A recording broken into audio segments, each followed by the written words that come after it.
y 31. Cada vez que hay un bache de comunicación, ¿qué dice Carlitos? Quiero entrar. Carlito, qué cosa. Tenemos conectada a Sandra, a ver, probemos. Sandra. Ahora sí los buenísimo, escucho perfecto. Buenísimo. Bueno, me encanta entonces. Gracias por aguantarnos ahí un ratito. ¿Cómo andás? Conozco el métier, conozco todo lo que pasa en la radio. Bueno, bien, ¿viste? Son bien. cosas que ida y Sí, vueltas. claro, por supuesto, y la tecnología de por medio. Tal cual. Quería traer hoy, para que conversáramos un ratito sobre el tema de todo esto que se ha generado en torno de la cuestión de las vacunas, ¿no? Sobre todo y por el movimiento que hay de tantos grupos que están tratando de poner una visión en contra de las vacunas, cuando ha habido evidencia científica concreta y datos que han demostrado, digamos, que la cobertura de vacunación en la Argentina ha sido un éxito, ¿no? Durante tantos años en relación a la prevención de enfermedades mortales o con secuelas irreversibles, ¿no? Y también decir que en este momento la Argentina atraviesa una de las caídas más profundas desde que se empezó a instrumentar de manera sistemática la vacunación y los registros que tienen que ver con las estadísticas vitales en torno de los porcentajes, de cómo es esa vacunación, cómo realmente modificó las estadísticas en torno de la mortalidad o afección a niños y personas adultas, el tema de generando una expectativa de vida, un aumento en la expectativa de vida muy, muy marcado, ¿no? Uh-huh. Sobre todo en varias vacunas esenciales de lo que es el calendario obligatorio. Yo tuve la oportunidad varios años atrás de trabajar en ese programa. Primero fue un programa nacional de inmunizaciones, después que se llamaba PRONACEI, después se constituyó en una dirección, y realmente hubo un periodo en donde todo el trabajo sostenido de todos los, porque aparte estaba una mesa interdisciplinaria de las distintas sociedades científicas, de pediatría, de infectología, por mencionar algunas, que integraban ese conjunto de asesores que establecieron durante un periodo que prácticamente se duplicó el calendario obligatorio de vacunas en la Argentina, justamente en virtud de los excelentes resultados que había tenido. Uh-huh. Y de acuerdo a los datos que hay en el último tiempo, sobre todo consultados varios especialistas de estos que integran la Sociedad Argentina de Pediatría o el Comité de Infectología y demás, justamente lo que marcan es que en vacunas donde la cobertura llegaba casi al 90% o superaba incluso el 90%, ahora ha caído abruptamente, de manera que no llega en algunos casos ni siquiera el 50%. Y esto representa... Te hago el stop. ¿No llega en algunos lugares? Repetí esa cifra. Es decir, teníamos una cobertura en las vacunas obligatorias, ¿no? Por ejemplo, por mencionarte una de las que está en el calendario oficial de vacunación, que es una vacuna, que son vacunas obligatorias, por ejemplo, el caso de la poliomielitis, ¿no? Uh-huh. Las vacunas Sabin contra la polio, que fue justamente una de las vacunas más exitosas en relación a la prevención de una enfermedad que causó tantas muertes y o afectaciones muy secuelas muy graves, ¿no? Sí. En muchas de estas vacunas que llegaban de manera obligatoria y que tenían un alcance prácticamente del 90% o por encima del 97% incluso de cobertura en la población a la cual está destinadas estas vacunas, en algunos casos, en este momento, apenas llega al 50%. ¡Qué locura! Es una locura porque justamente lo que demuestra es una amenaza directa, no solamente a quien decide no vacunarse de manera individual, sino todo a lo que tiene que ver con un sistema de inmunidad en toda la comunidad. ¿Por qué? Porque una persona que no se vacuna pone en riesgo al resto. Una persona que no se vacuna y que contrae sarampión puede contagiar a otras que están en situación de riesgo. Entonces, justamente ha habido un comunicado de la Sociedad Argentina de Pediatría que señala que las bajas coberturas de vacunas esenciales justamente ponen en riesgo la protección comunitaria y favorecen la reemergencia de estas enfermedades que hoy considerábamos que habían estado eliminadas. Pensemos que la Argentina estuvo libre de sarampión durante muchos años. Entonces, ¿cómo esto está promovido por grupos que se basan en la desinformación, en también la falta de opiniones profesionales, ¿no? Podríamos considerar que la caída de la cobertura corresponde a varios factores, ¿no?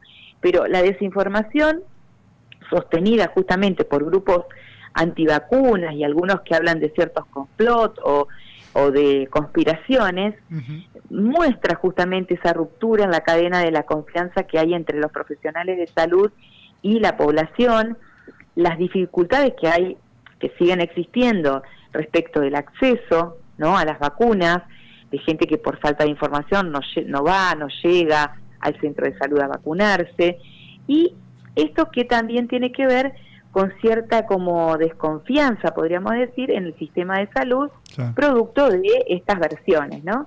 Entonces, también en este sentido, hay una médica muy prestigiosa que integra, que es infectóloga especializada en pediatría, o pediatra especializada en infectología, que es Alejandra Gaiano, que integra el comité, y que ha señalado que las cifras actuales, esto que decíamos, no solamente comprometen al estado de salud de una persona de manera individual, sino que ponen en riesgo la salud pública en su conjunto, y que la desconfianza y la falta de acceso, y que algunos médicos ya no toman cartas en el asunto de recomendar la vacunación, agravan justamente todo este panorama.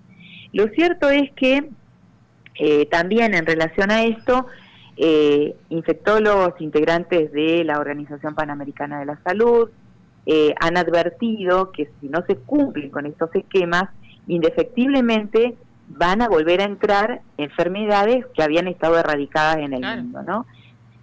Esto es claro como el agua.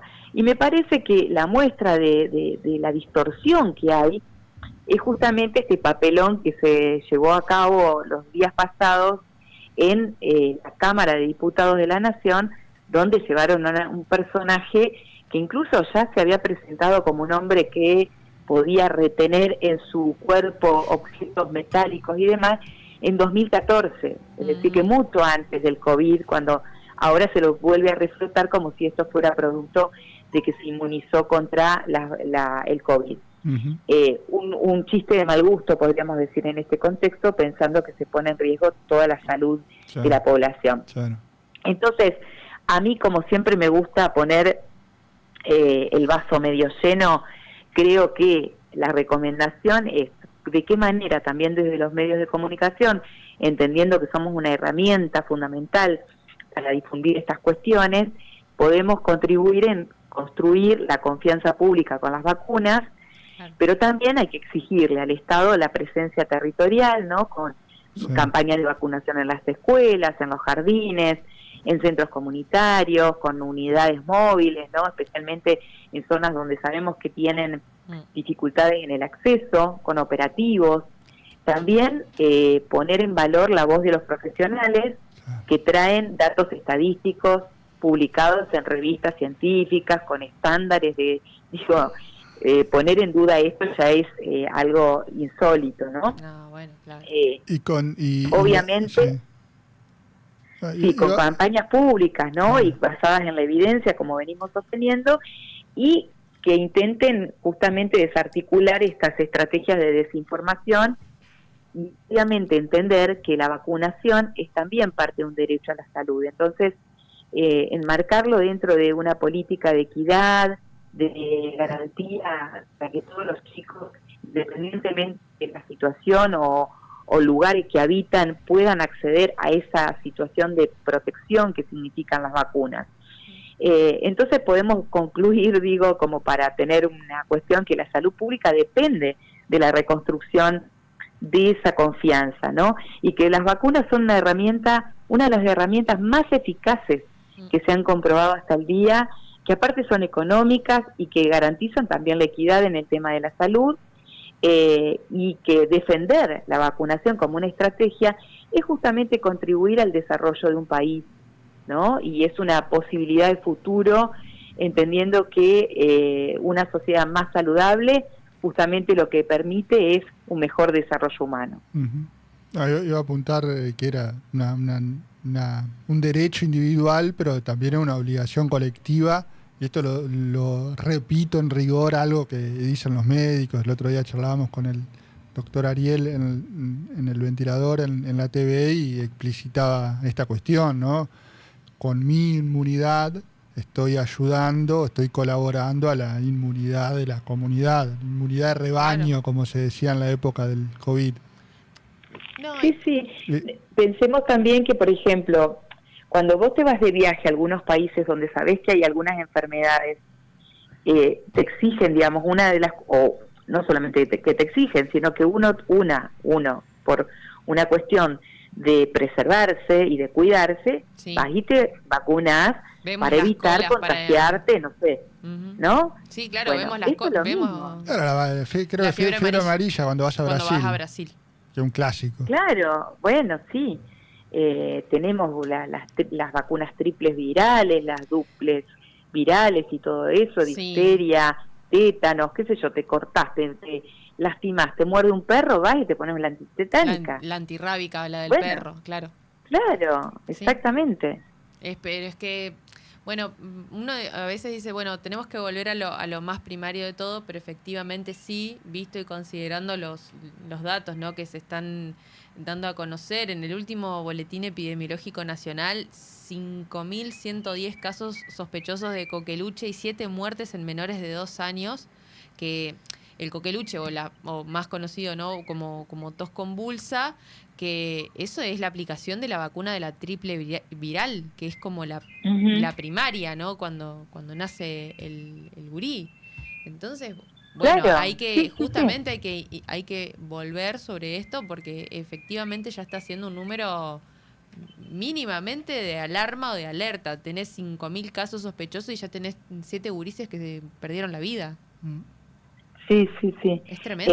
Bueno, estas cuestiones, ¿no?, que a mí me parece que son tan particulares, ¿no?, porque uno Sandra, no pone en duda que te tenés que Sandra Míguez, deje de buscar palabras amables, dígale lo que piensa. Una inconsciencia total. Exorcícese con palabras fuertes. Sí. No, la verdad es que es por eso digo, fue un papelón, es una cosa muy... Una locura, y todos tienen que decir algo. Por suerte el bloque PRO en la Cámara de Diputados de la Nación emitió ahí un comunicado, qué sé yo, diciendo, bueno, estamos a favor de la vacunación. Lo que en otro contexto parecería una obviedad, vale también que valdría decirles, hey muchachos, tampoco, porque la diputada que organizó la movida en diputados es pro, hey, no las pongan en las listas. Eso sería un agregado, claro, ¿no? Pero... Sí.